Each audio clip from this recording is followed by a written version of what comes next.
Football season is finally back. Chiefs Kingdom with training camp getting started last week. The Chiefs heading up to St. Joe, of course, to kick off training camp. I think it was last Monday that the Chiefs kicked it off. I'm recording this on Sunday evening, so a lot to talk about. Plenty of battles getting underway already, and just kind of going to jump in, give a little bit of a general, opinions, and talk about what we have seen in training camp thus far. Just to get out of the way, of course, we saw Justin Watson go down. He's been out of practice but expected to return. Joe Thuney is finally ready to return, and Reid's still out at the current moment as well.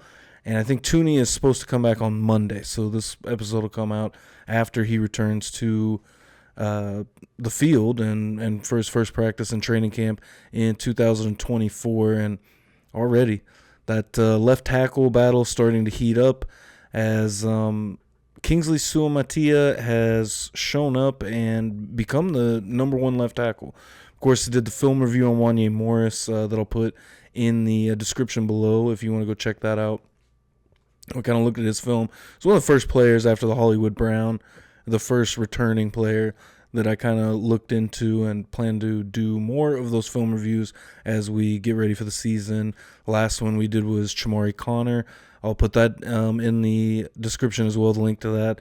So check that out as well. The other ones were Leo Chanel, mentioned Hollywood Brown, and those are the film reviews and breakdowns that we've got done so far and out on the channel. So jumping into things, the left tackle situation with Kingsley Suamataia, I really think that he's going to bring another level to the left tackle spot, hopefully. Obviously, he'll be a rookie, so plan for those kind of bumps and bruises. But if he can kind of learn and get into this offense, I think with the level that the Chiefs have with Creed Humphrey, of course, a veteran.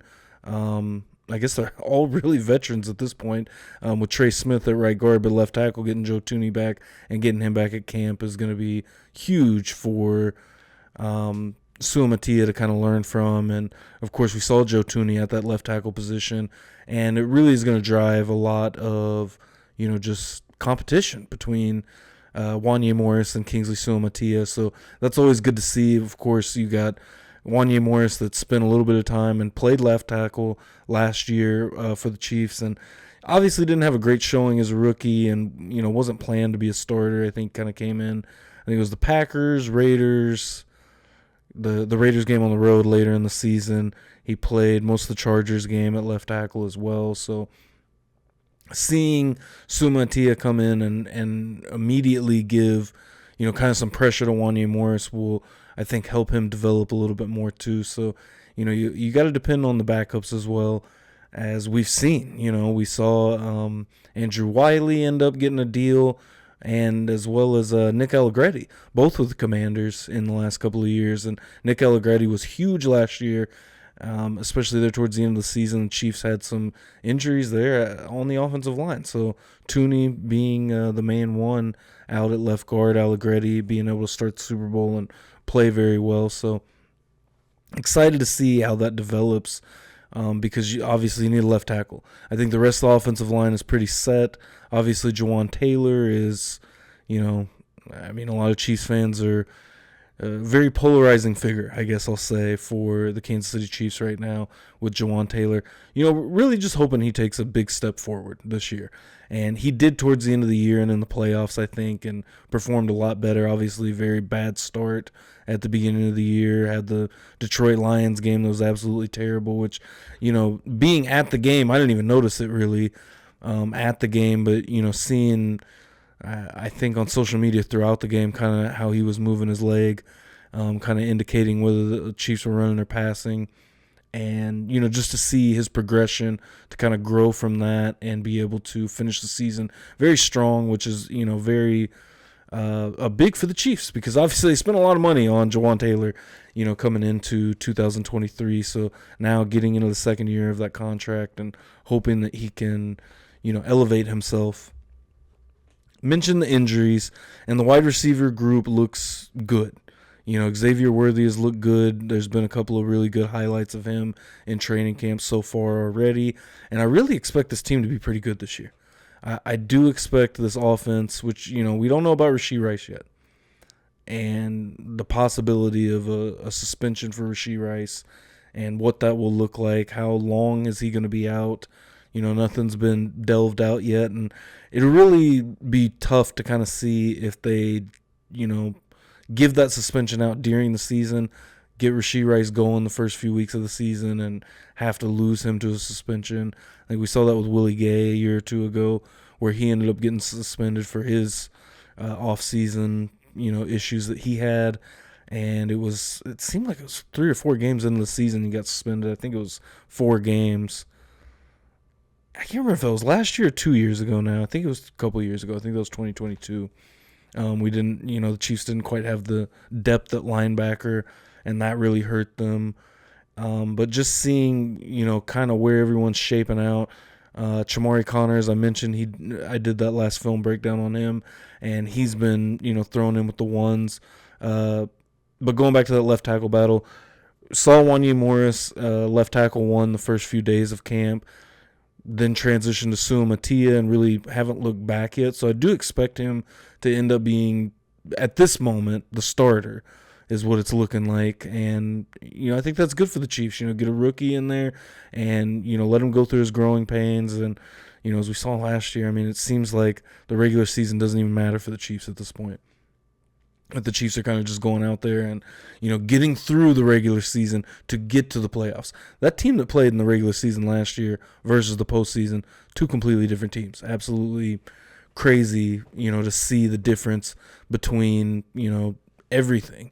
Kadarius Toney also getting out there with the ones, keeping with the offense quite a bit, which, his contract is probably going to keep him out there.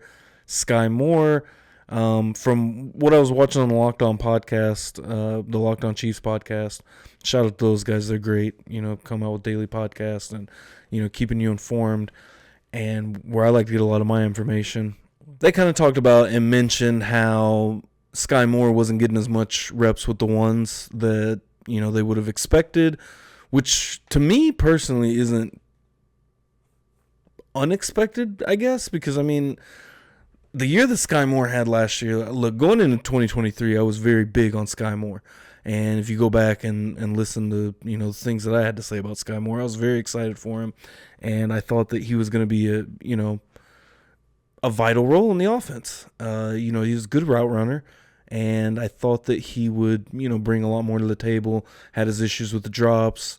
I think it was the Denver game that the Chiefs ended up losing. The Denver game, that was rough. That was he had a touchdown. Should have easily caught, and just haven't seen him develop in the way that I think Chiefs fans and probably the coaching staff wanted to see over the last couple of years with Sky Moore. I think expecting him to take a bigger leap last year, but I think that the Chiefs feel like they've kind of fixed the hole at wide receiver. Obviously, I don't want to say there's not a ton of depth, because the Chiefs do have decent depth, I think, at wide receiver. Still have Mecole Hardman, him coming back, as well as Justin Watson, who we mentioned got hurt. I think that was day 3 or 4 of camp. He ended up getting hurt with some type of leg injury. I think it might have been a hamstring. I can't remember off the top of my head, but we're going to have to see more out of the offense, especially if the Chiefs are going to lose Rashee Rice at any point during the season. So I think Hollywood Brown is huge. And, I mentioned that in the film review. I'll probably end up linking all of those in the description below, as I said for the others. But, just talking about Hollywood Brown, and, I kind of did a film breakdown on him, just looking at last year of things that I think could really fit well within this Chiefs offense and what they've liked to do. And I think he's going to really provide kind of a, intermediate route runner and, kind of be able to jump in on some screens. And I think that's really going to help. Xavier Worthy is obviously the guy that's going to break out over the top. He's got that speed, of course, with the fastest 40 time in combine history, as well as, getting Rashee Rice in there to be somewhat of a possession guy. And we did see he's able to run some deep routes as well. So, the way that they were able to work Rashee Rice into the offense, it is not one-dimensional anymore whatsoever.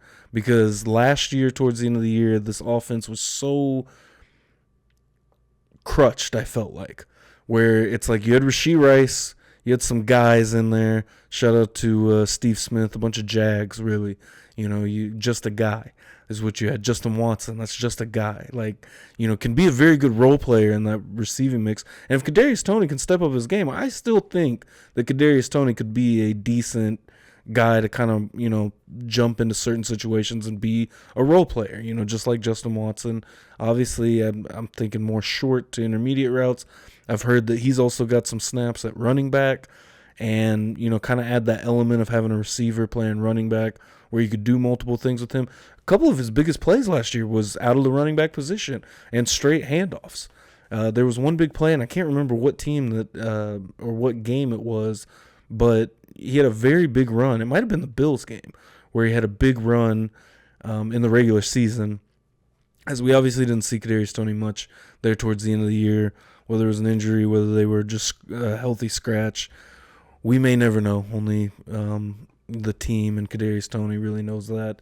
But to keep the wherewithal with the coaching staff holding it together, and you just hope that Kadarius Toney can kind of take that step and at least be able to produce when called upon or when needed, depending on, any injuries that may occur or, again, just that role player aspect. Again, you got Justin Watson, McCole Hardman, also a guy that is kind of there, could be a good role player. It's just a lot of the mentals, I think, really with Kadarius Toney and McCole Hardman. Hardman, of course, had that huge fumble in the divisional round game against the Bills. So now without MVS, we'll see kind of what the Chiefs have past that top three. Obviously, Xavier Worthy, I think, is going to have a big role immediately. They're going to treat him much like they treated Rashee Rice last year. Of course, Rashee Rice had his first touchdown catch against the Lions in that opening game last year. I expect the Chiefs to absolutely work Worthy in, early and often throughout the season, get him in, and you might see kind of a trajectory where it's kind of like immediately kind of a spike and then kind of plateau for a little bit through the season and then, really work Worthy in more and more. But I do think that Worthy could really help with kind of blowing the top off of defenses, and whether it's, to help with checkdowns, and of course you still have Kelsey in the mix, as well as Noah Gray. We'll see what the Chiefs can do. Of course, they also picked up, what is the tight end's name? I'm not going to be able to think of that off the top of my head. But Irv Smith. They did add another tight end to the mix, Irv Smith, that I think could help as well. So we'll see. The Chiefs are just trying to add that depth, and that's one thing that the Chiefs, I think, have been so smart at that other teams, they go to make these big splash plays in free agency, and the Texans have done a good job. That's kind of the first team that comes to mind, of course, with the big trade with Diggs and getting him in, and now they've kind of got a well-rounded receiving core. Nico Collins was amazing last year. To see Tank Dell, which Tank Dell I really liked out of that draft last year as well. So they've got a really good crew, but just kind of seeing what the Chiefs do really at every position. They look for depth. They look for very good depth, and that's one thing about the film breakdowns and reviews that I've done over the offseason is kind of looking into some of that depth that's kind of going to, just rise a little bit, further up in the depth chart, whether with seeing departures of course, L'Jarius Sneed, Willie Gay on defense. On offense, seeing the departure of MVS. Obviously, MVS was what he was. He had the big catches in the playoffs, a bunch of blunders in the regular season. So, hats off to what he did there at the end of the year and, for that Super Bowl run. And the Chiefs are just looking to continue to keep those guys in the mix of having depth, having guys that will step up in those big moments in the playoffs, getting them ready for that. And, in the AFC this year, I feel like it's going to be a little bit of a crapshoot, really, when it comes down to you've got a very tough division in the North. You got a very tough division in the East, depending on, too, how good the Jets are going to be.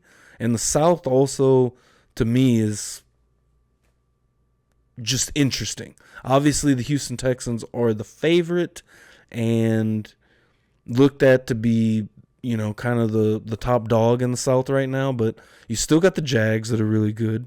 You've still got Anthony Richardson with the Colts, and I'm really excited to see what he can do this year with the Colts, and then you got the Titans, kind of the wild card with Will Levis. So an interesting division with a lot of young talent at quarterback, and kind of just see how that progresses. I think that could easily be a very tough division in the South, and all those teams kind of beat up on each other.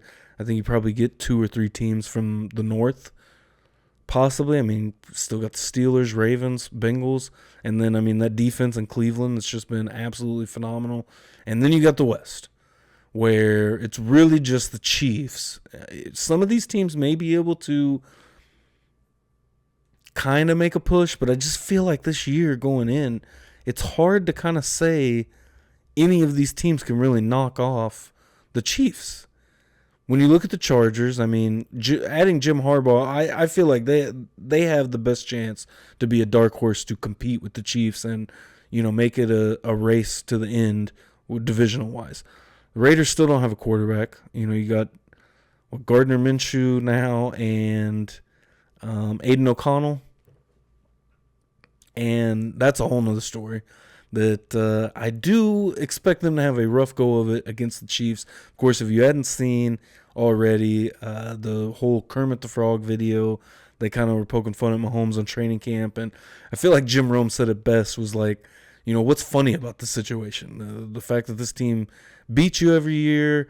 Of course, they had the game on Christmas Day that they ended up, the Raiders ended up winning, and they've got a lot of momentum, and I feel like just off of that win, right? And the Raiders have been an interesting team the last few years, kind of the up and down, adding Devontae Adams, but, the poor management of their coaching staff. The fact they kept Antonio Pierce is great. I love Antonio Pierce, was a great player for the Giants, and obviously a big part of the reason that Giants team won the Super Bowl against the Patriots. Not 100% sure if he was still around for that second Super Bowl that they won. I don't think so, but he was the captain of that defense. And, he's going to be a great head coach. And I think the Raiders are going to build upon that. I just don't think it's this year. I don't think this year, and Patrick Mahomes already kind of alluded to, obviously said it's going to get handled when it gets handled, talking about the mocking of him at training camp. And I think if you're a Chiefs fan or you paid attention close enough to the Chiefs, Patrick Mahomes is a very petty guy. Petty Pat. And he's going to show up for both of those Raiders games.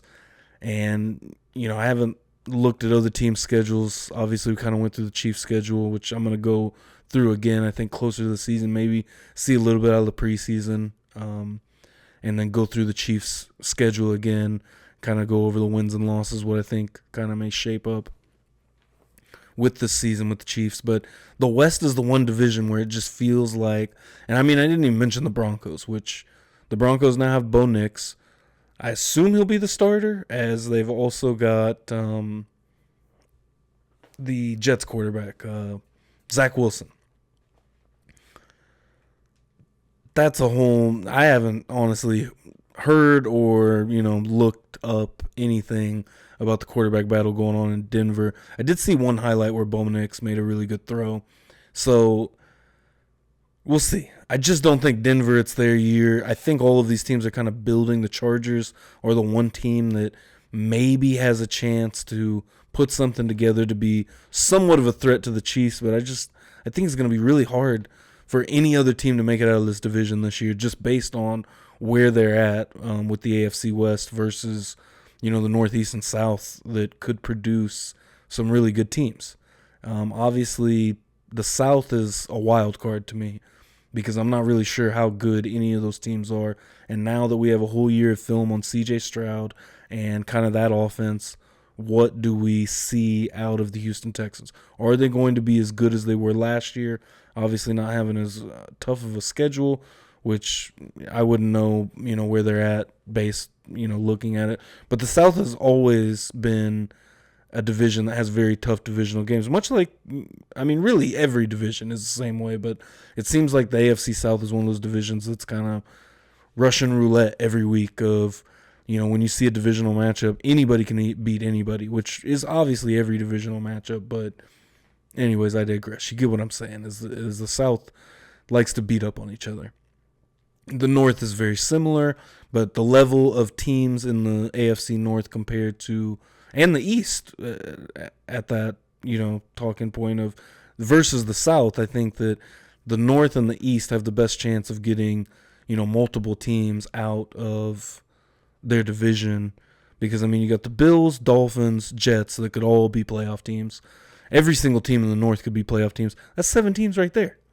That doesn't leave much of a window for anyone else in the West or the South for that matter, especially if, the AFC South is going to have a 9-10 game winner as a, division champ. But, also the Texans could be the real deal. So, I don't know. I'm really curious to see the Texans in 2024 to see if they can continue to build upon, which I think DeMeco Ryans is a great coach, and I think that they'll be able to, but, may have some kind of stumbles with a lot of young talent there. And, they gave their best effort against the Ravens last year. Really good game for a little bit, and the Ravens kind of ran away with that game. So a lot to prove. A lot to prove from a lot of different guys. Lamar Jackson coming off the MVP season. Of course, losing to the Chiefs in the AFC Championship game. Joe Burrow finally coming back off of an injury. Can he stay healthy? I think is really the biggest headline for Joe Burrow in 2024, because he's played 50% of his NFL career at this point. And, especially seeing some of these lists, I'm going to put my own list out at some point soon, maybe this week, of, just quarterback tier rankings and go through probably 1 through 32, because I just don't believe Burrow's got so much to prove. I just can't put him ahead of an MVP from last year, or, the guy that was, I think pretty clear consensus of the number 2 or number 3 in Josh Allen in Buffalo. And, personally, I'll delve that out in the video. So after that video comes out, I'll probably throw the link in the description if you end up coming back and watching this. So be on the lookout for that. With that, I'm going to take a break for a second.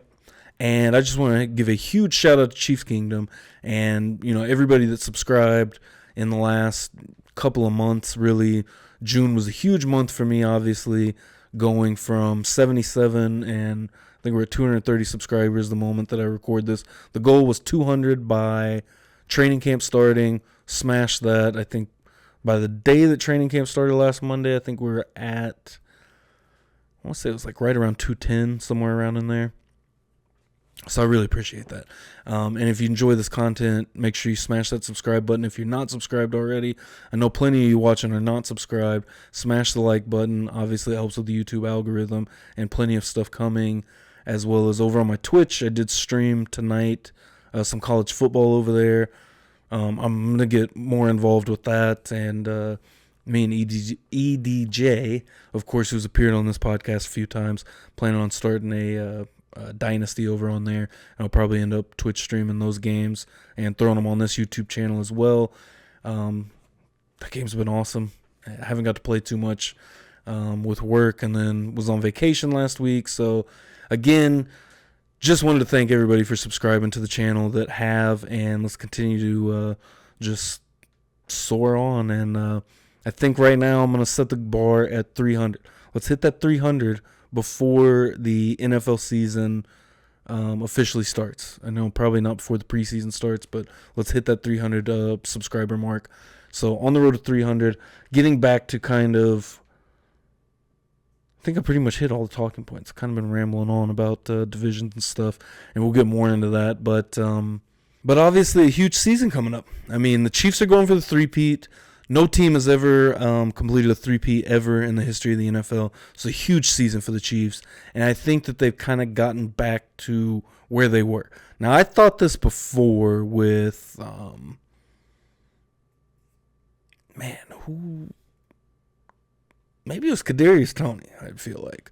But I felt like obviously, the receiving core has not worked out how the Chiefs wanted it to work out the last few years. You had Juju Smith-Schuster that really kind of bridged the gap for a year. Last year was really rough until Rashee Rice really came around. They really started getting him more and more involved with the offense.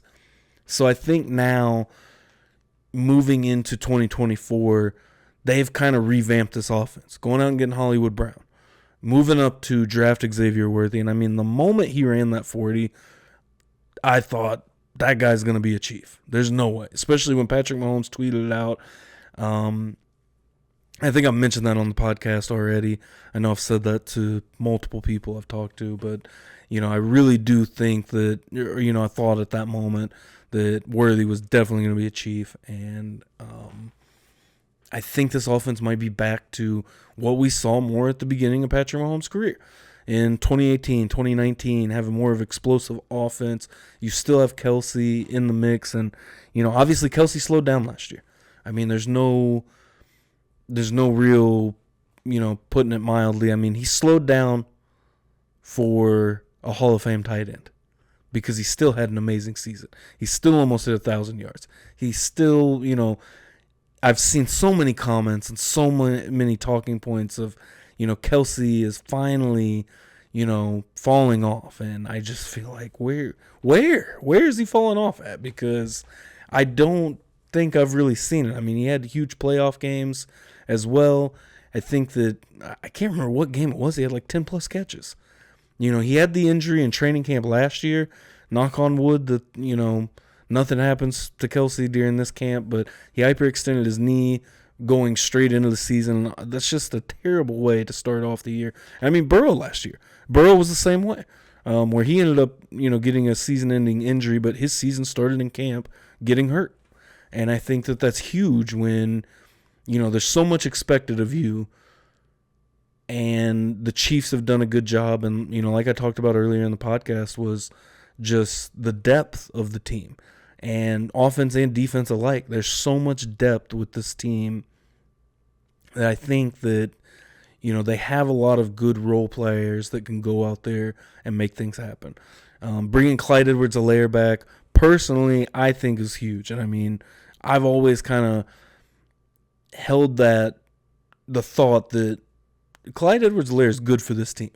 And obviously where he was picked 32 overall, first-round pick on a running back versus a seventh-round pick taking his job.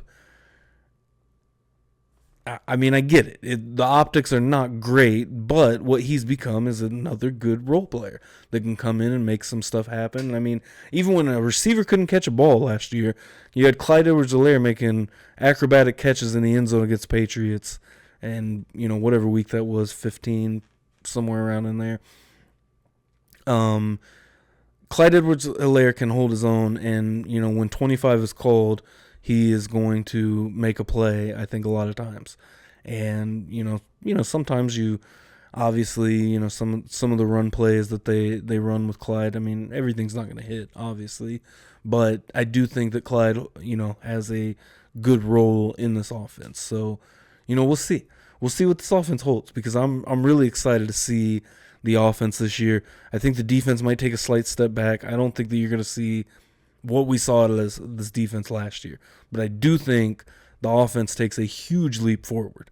I think that the receivers they have now, with Hollywood, obviously Rashee Rice, coming into his second year, and Xavier Worthy, what he can add to the offense with the role players that they have in that receiving core, I think is a completely different team than what we saw last year offensively. So I'm excited. Let me know what you think in the comments below and your thoughts on this offense.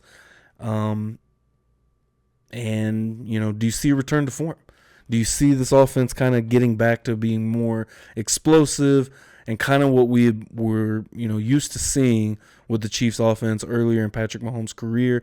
The three-peat, it's on. Let's go. Smash that like button, hit the subscribe. Obviously, we're on the road to 300 now.